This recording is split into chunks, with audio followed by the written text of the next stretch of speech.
Hello guys, so in this video I will show you how to add 3D shadow effects on your videos using Inshot. This tutorial is short and simple, so make sure you stick around till the end of the video and subscribe to the channel for more video editing tutorials. Go to photo editor and create a black photo. Save it and open video editor.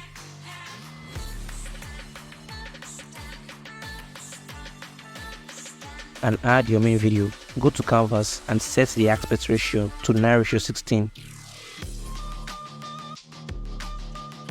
Tap VIP and import the black photo. Tap autofill for full screen and extend the photo to the end of the video. Go to mask and select the square shape mask.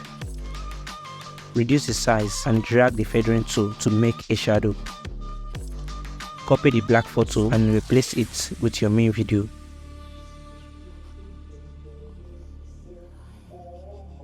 Tap mask on the video, return back the feathering tool and reduce the video size to create the 3D shadow. So now you have a 3D shadow effect on your video. Let's see the final result.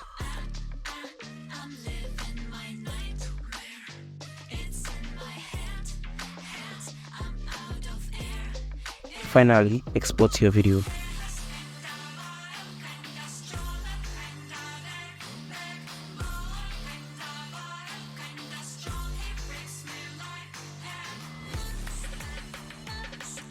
Thank you so much for watching and much love I got for you. Peace.